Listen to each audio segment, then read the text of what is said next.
Hi hello friends, ಎಲ್ಲರಿಗೂ ನಮಸ್ಕಾರ. ನಾಗುಮಾಹಿ cooking ಚಾನಲ್ಗೆ ಸ್ವಾಗತ. ಪ್ಲೀಸ್ ನನ್ನ ಚಾನಲ್ನ ಸಬ್ಸ್ಕ್ರೈಬ್ ಮಾಡ್ಕೊಳ್ಳಿ, ಹಾಗೆ ನಮ್ಮ ಚಾನಲ್ ಬೆಲ್ ಐಕನ್ ಕೂಡ ಕ್ಲಿಕ್ ಮಾಡ್ಕೊಳ್ಳಿ. ಬನ್ನಿ, ಇವತ್ತು ನಾನು ಮಾಡ್ತಿರುವ ರೆಸಿಪಿ ಬಂದು butter scotch ice cream. So ಯಾರಿಗೆಲ್ಲ ಐಸ್ ಕ್ರೀಮ್ ಇಷ್ಟ ಇದೆಯೋ ಪ್ಲೀಸ್ ಇವಾಗಲೇ ಒಂದು ಲೈಕ್ ಬಟನ್ ಕೂಡ ಕ್ಲಿಕ್ ಮಾಡಿ. ಈ ಐಸ್ ಕ್ರೀಮ್ ನ ನೀವು ಮನೆಯಲ್ಲಿರುವ ಇಂಗ್ರೀಡಿಯೆಂಟ್ಸ್ ನ ಉಪಯೋಗಿಸಿ ಈಸಿಯಾಗಿ ಮಾಡ್ಕೋಬಹುದು. ಒಂದು ಹೆಲ್ದಿ ಆಗಿರುವಂತಹ ಐಸ್ ಕ್ರೀಮು ಮಕ್ಕಳಿಗಂತೂ ತುಂಬಾನೇ ಇಷ್ಟಪಡ್ತಾರೆ. ಸೊ ಇವಾಗ ಇದನ್ನ ಯಾವ ರೀತಿ ಮಾಡೋದು ಅಂತ ನೋಡ್ಕೊಂಡ್ ಬರೋಣ. ಮೊದಲಿಗೆ ಒಂದು ಬೌಲ್ಗೆ ಒಂದ್ 2 ಟೇಬಲ್ ಸ್ಪೂನ್ ಆಗೋಷ್ಟು ನಾನಿಲ್ಲಿ ಕಾರ್ನ್ಫ್ಲವರ್ ತಗೊಂಡಿದ್ದೀನಿ. ಅದಕ್ಕೆ ಒಂದು 1/4 ಕಪ್ ಆಗೋಷ್ಟು ಹಾಲನ್ನ ಹಾಕೊಂಡು ಚೆನ್ನಾಗಿ ಮಿಕ್ಸ್ ಮಾಡ್ಕೋಬೇಕು. ನಿಮ್ಮ ಹತ್ರ ಕಾರ್ನ್ಫ್ಲವರ್ ಇಲ್ಲ ಅಂತ ಹೇಳಿದ್ರೆ ಗೋಧಿ ಹಿಟ್ಟು ಅಥವಾ ಮೈದಾ ಹಿಟ್ಟು, ಇಲ್ಲ ಅಂದ್ರೆ ಅಕ್ಕಿ ಹಿಟ್ಟು ಯಾವ್ದಾದರೂ ಯೂಸ್ ಮಾಡ್ಕೋಬಹುದು. ಐಸ್ ಕ್ರೀಮ್ಗೆ ಆ ಕ್ರೀಮಿ ಟೆಕ್ಸ್ಚರ್ ಬರುವುದೇ ಕಾರ್ನ್ಫ್ಲವರ್ ಇಂದ. ಅದಕ್ಕೋಸ್ಕರ ನಾನಿಲ್ಲಿ ಕಾರ್ನ್ಫ್ಲವರ್ ನ ಯೂಸ್ ಮಾಡ್ಕೊಂಡು ಕ್ಲೀನ್ ಆಗಿ ಸ್ವಲ್ಪನೂ ಗಂಟಿರ್ಬಾರ್ದು ಆ ರೀತಿ ಇದನ್ನ ಮಿಕ್ಸ್ ಮಾಡಿ ಸಪರೇಟ್ ಮಾಡಿ ಇಟ್ಕೊಳ್ಳೋಣ. ಇವಾಗ ಸ್ಟವ್ ಮೇಲೆ ಒಂದು ಪಾತ್ರೆನ ಇಟ್ಕೊಂಡು ಇದಕ್ಕೆ ಹಾಲನ್ನ ಹಾಕೊಳ್ತಾ ಇದ್ದೀನಿ. ಹಾಲನ್ನ ಏನಿಲ್ಲ ಅಂದ್ರೂ 1 ಲೀಟರ್ ಅಷ್ಟು ನಾನು ತಗೊಂಡಿದ್ದೀನಿ. ನಿಮ್ಗೆ ಕ್ವಾಂಟಿಟಿ ಎಷ್ಟು ಬೇಕೋ ಅದ್ರ ತಕ್ಕಂಗೆ ನೀವು ಹಾಲನ್ನ ಹಾಕೊಳ್ಳಿ. ನೀವು ಐಸ್ ಕ್ರೀಮ್ ನ ಎಷ್ಟು ಮಾಡ್ತಿರೋ ಅದ್ರ ತಕ್ಕಂಗೆ ಹಾಲನ್ನ ಹಾಕೊಳ್ಳಿ. ನಾನಿಲ್ಲಿ 1 ಲೀಟರ್ ಹಾಲನ್ನ ತಗೊಂಡಿದ್ದೀನಿ. ಸ್ವೀಟಿಗೆ ಸಕ್ಕರೆ ಎಷ್ಟು ಬೇಕು ನೋಡ್ಕೊಂಡು ಹಾಕೊಳ್ಳಿ. ಹಾಲು ಚೆನ್ನಾಗಿ ಒಂದ್ ಕುದಿ ಬಂದ್ಮೇಲೆ ನಾನಿಲ್ಲಿ ಸಕ್ಕರೆನ 8 ರಿಂದ 9 ಟೇಬಲ್ ಸ್ಪೂನ್ ಆಗೋಷ್ಟು ಹಾಕೊಳ್ತಾ ಇದ್ದೀನಿ. ನಿಮ್ಗೆ ಸ್ವೀಟು ಮೈಲ್ಡ್ ಆಗಿ ಬೇಕಂತ ಹೇಳಿದ್ರೆ ಸಕ್ಕರೆನ ಕಡಿಮೆ ಹಾಕೊಳ್ಳಿ. ಇವಾಗ ಹಾಲು ಮತ್ತೆ ಸಕ್ಕರೆನ ಜಸ್ಟ್ ಒಂದ್ ಕುದಿ ಬರ್ಬೇಕು. ನೆಕ್ಸ್ಟ್ ಇವಾಗ ಗ್ಯಾಸ್ ಅನ್ನ ಕಡಿಮೆ ಉರಿಯಲ್ಲಿ ಇಟ್ಕೊಂಡು ಇವಾಗ ನಾವು ಕಾರ್ನ್ಫ್ಲವರ್ ನ ಏನ್ ಮಿಕ್ಸ್ ಮಾಡಿ ಇದ್ವಲ್ಲ ಅದನ್ನ ಹಾಕೊಳ್ತಾ ಇದ್ದೀನಿ. ಚೆನ್ನಾಗಿ ಮಿಕ್ಸ್ ಮಾಡ್ಕೊಳ್ಳೋಣ. ಹಾಗೆ ಗ್ಯಾಸ್ ಅನ್ನ ಮೀಡಿಯಂ ಅಲ್ಲಿ ಇಟ್ಕೊಂಡು 1-2 ರಿಂದ 3 ನಿಮಿಷ ಥಿಕ್ನೆಸ್ ಆಗೋವರೆಗೂ ಚೆನ್ನಾಗಿ ಮಿಕ್ಸ್ ಮಾಡ್ಕೊಳ್ಳಿ. ಸ್ವಲ್ಪ ಕ್ರೀಮಿ ಟೆಕ್ಸ್ಚರ್ ತರ ಬರುತ್ತೆ, ಅಲ್ಲಿ ತನಕ ಮಿಕ್ಸ್ ಮಾಡ್ಕೊಳ್ಳಿ. ಗಟ್ಟಿ ಹಾಕ್ತಾ ಇರುತ್ತೆ, ಕೈ ಬಿಡದೇನೆ ಮಿಕ್ಸ್ ಮಾಡ್ಕೊಳ್ತಾ ಇರಿ. ಇವಾಗ ಇದು ಆಲ್ಮೋಸ್ಟ್ ರೆಡಿ ಆಯ್ತು. ಇವಾಗ ಇದನ್ನ ಕಂಪ್ಲೀಟ್ ಆಗಿ ತಣ್ಣಗಾಗಕ್ಕೆ ಬಿಟ್ಬಿಡೋಣ. ಅಷ್ಟಲ್ಲಿ ಕ್ಯಾರಮೆಲ್ ರೆಡಿ ಮಾಡ್ಕೊಳ್ಳೋಣ. ಇವಾಗ ಒಂದು ಫ್ರೈ ಪ್ಯಾನ್ ನ ಇಟ್ಕೊಂಡು 4-5 ಟೇಬಲ್ ಸ್ಪೂನ್ ಆಗೋಷ್ಟು ಸಕ್ಕರೆ ಹಾಕೊಂಡಿದ್ದೀನಿ. ಇದನ್ನ ಮೀಡಿಯಂ ಫ್ಲೇಮ್ ಅಲ್ಲಿ ಇಟ್ಕೊಳ್ತಾ ಇದ್ದೀನಿ. ಹೈ ಫ್ಲೇಮ್ ಅಲ್ಲಿ ಇಟ್ಕೊಂಡ್ರೆ ಬೇಗ ಸೀದೋಗ್ಬಿಡುತ್ತೆ, ಟೇಸ್ಟ್ ಕೂಡ ಕಹಿ ಬಂದ್ಬಿಡುತ್ತೆ. ಅದಕ್ಕೋಸ್ಕರ ಮೀಡಿಯಂ ಫ್ಲೇಮ್ ಅಲ್ಲಿ ಇಟ್ಕೊಂಡು ಸಕ್ಕರೆ ತಾನಾಗೆ ಕರಗಬೇಕು ಮಿಕ್ಸ್ ಮಾಡ್ಕೊಳ್ತಾ ಇರಿ. ನೋಡ್ತಾ ಇರ್ಬೋದು, ಯಾವುದೇ ಕಾರಣಕ್ಕೂ ನೀರನ್ನ ಹಾಕಕ್ ಹೋಗ್ಬಾರ್ದು. ಸೊ ಇವಾಗ ಸಕ್ಕರೆ ಆಲ್ಮೋಸ್ಟ್ ಕರಗಿದೆ. ಇನ್ನು ಸ್ವಲ್ಪ ಲೈಟ್ ಆಗಿ ಕಲರ್ ಕೂಡ ಚೆನ್ನಾಗಿ ಆಗುತ್ತೆ. ಅವಾಗ ನೀವು ಮೇನ್ ಇಂಗ್ರೀಡಿಯೆಂಟ್ಸ್ ನ ಹಾಕೋಬೇಕಾಗುತ್ತೆ. ನೋಡ್ತಾ ಇರ್ಬೋದು, ಇವಾಗ ಸಕ್ಕರೆ ಎಲ್ಲ ಕರಗಿದೆ. ಇವಾಗ 1 ಟೇಬಲ್ ಸ್ಪೂನ್ ಆಗೋಷ್ಟು ಬಟರ್ ಅನ್ನ ಹಾಕೊಳ್ತಾ ಇದ್ದೀನಿ. ಬಟರ್ ಸ್ಕಾಚ್ಗೆ ಆಗಿರೋದ್ರಿಂದ ಬಟರ್ ಯೂಸ್ ಮಾಡ್ತಾ ಇದ್ದೀನಿ.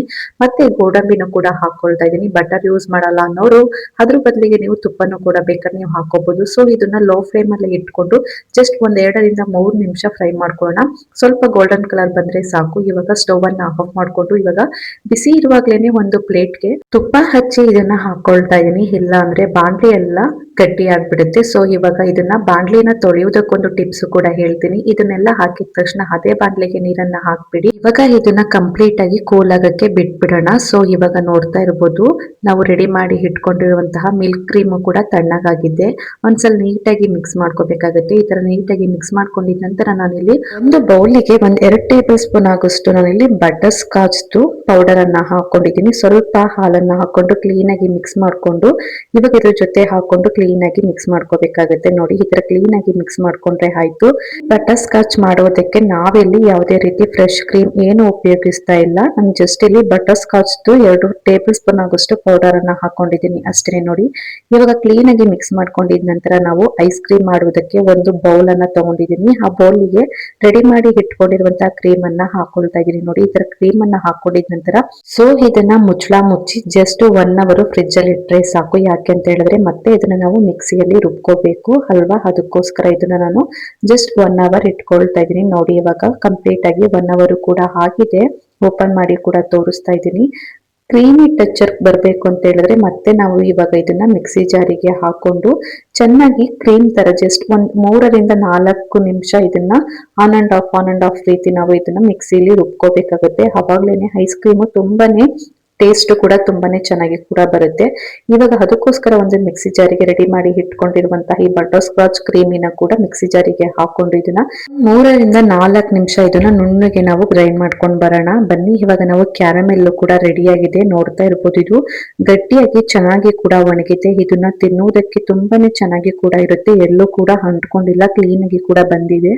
ಹಾಗೇನು ಕೂಡ ಮಕ್ಕಳಿಗೆ ಕೊಡ್ಬೋದು. ಇದನ್ನ ಫ್ರೀ ಟೈಮ್ ಅಲ್ಲಿ ಇದ್ರ ಜೊತೆಗೆ ಡ್ರೈ ಫ್ರೂಟ್ಸ್ ಅನ್ನು ಕೂಡ ಹಾಕಿ ಈ ತರ ಕ್ಯಾರಮೆಲ್ ಮಾಡ್ಕೊಂಡ್ರೆ ಟೇಸ್ಟ್ ಅಂತೂ ತುಂಬಾನೇ ಚೆನ್ನಾಗಿರುತ್ತೆ.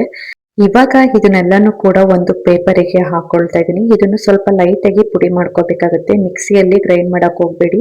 ಈ ತರ ಕುಟಾಣಿಯಿಂದ ಕುಟ್ಕೊಳ್ಳಿ. ಟೇಸ್ಟ್ ಅಂತೂ ತುಂಬಾನೇ ಚೆನ್ನಾಗಿರುತ್ತೆ. ಪುಡಿ ಪುಡಿಯಾಗಿ ಕೂಡ ಬರುತ್ತೆ. ನೋಡ್ತಾ ಇರ್ಬೋದು ನಾನಿಲ್ಲಿ ಯಾವ ರೀತಿ ಇದನ್ನ ರೆಡಿ ಮಾಡಿ ಇಟ್ಕೊಂಡಿದೀನಿ ಅಂತ. ಇದನ್ನ ಹಾಗೇನೂ ಕೂಡ ತಿನ್ಕೋಬಹುದು. ಟೇಸ್ಟ್ ಕೂಡ ತುಂಬಾನೇ ಚೆನ್ನಾಗಿರುತ್ತೆ. ನೋಡಿ ಇವಾಗ ಈ ಕ್ಯಾರಮೆಲ್ ಕೂಡ ರೆಡಿ ಆಗಿದೆ. ಇದನ್ನ ಒಂದು ಪ್ಲೇಟ್ಗೆ ಅಂದ್ರೆ ಒಂದು ಬೌಲ್ಗೆ ಸಪರೇಟ್ ಮಾಡಿ ಇಟ್ಕೊಳ್ತಾ ಇದೀನಿ. ಯಾವಾಗ ಬೇಕಂದ್ರೆ ಅವಾಗ ಇದನ್ನ ಮಾಡ್ಕೊಂಡು ಬೇಕಾದ್ರೆ ನಾವು ತಿನ್ಬೋದು. ಇವಾಗ ನಾವು ರುಬ್ಬಿರುವಂತಹ ಕ್ರೀಮಿ ಕೂಡ ರೆಡಿ ಆಗಿದೆ. ನೋಡ್ತಾ ಇರಬಹುದು ಇಲ್ಲಿ ಕ್ರೀಮಿ ತರ ಬರೋಕ ತನಕ ನಾವು ಇದನ್ನ ಗ್ರೈಂಡ್ ಮಾಡ್ಕೋಬೇಕಾಗುತ್ತೆ. ಇವಾಗ ನಾವು ಅವಾಗ್ಲೇನೆ ಯಾವ ಬೌಲಿಗೆ ಹಾಕಿ ಫ್ರಿಜ್ ಅಲ್ಲಿ ಇಟ್ಟಿದ್ವೋ ಅದೇ ಬೌಲಿಗೆ ಮತ್ತೆ ಇದನ್ನ ಹಾಕೊಳ್ತಾ ಇದೀನಿ. ನೋಡಿ ಈ ತರ ಹಾಕೊಂಡಿದ ನಂತರ ನಾವು ಅವಾಗ್ಲೇ ರೆಡಿ ಮಾಡಿ ಇಟ್ಕೊಂಡಿರುವಂತಹ ಕ್ಯಾರಮೆಲ್ ಕೂಡ ಹಾಕೊಳ್ತಾ ಇದೀನಿ. ಈ ತರ ಹಾಕೋದ್ರಿಂದ ಟೇಸ್ಟ್ ತುಂಬಾನೇ ಚೆನ್ನಾಗಿರುತ್ತೆ. ಯಾಕಂದ್ರೆ ಇದು ಬಟರ್ ಸ್ಕಾಚ್ ಐಸ್ ಕ್ರೀಮ್ ಅಲ್ವಾ, ಅದಕ್ಕೋಸ್ಕರ ಸ್ವಲ್ಪ ಜಾಸ್ತಿನೇ ಹಾಕೊಳ್ಳಿ. ಈ ಕ್ಯಾರಮೆಲ್ ನ ಟೇಸ್ಟ್ ಅಂತೂ ತುಂಬಾನೇ ಸಖತ್ತಾಗಿ ಕೂಡ ಇರುತ್ತೆ. ಈ ಕ್ಯಾರಮೆಲ್ ಹಾಕೊಂಡಿದ ನಂತರ ಮುಚ್ಚಳನ ಮುಚ್ಚಿ ಏನಿಲ್ಲ ಅಂದ್ರೂ ಒಂದ್ 8 to 9 ಅವರ್ಸ್ ಇದನ್ನ ಕಂಪ್ಲೀಟ್ ಆಗಿ ಫ್ರಿಜ್ ಅಲ್ಲೇ ಇಡ್ಬೇಕಾಗುತ್ತೆ. ಅವಾಗ್ಲೇನೆ ಈ butterscotch ice cream same to same ಅಂಗಡಿಯಲ್ಲಿ ಸಿಗೋ ರೀತಿನೇ ಬರುತ್ತೆ ಕ್ರೀಮಿಯಾಗಿ.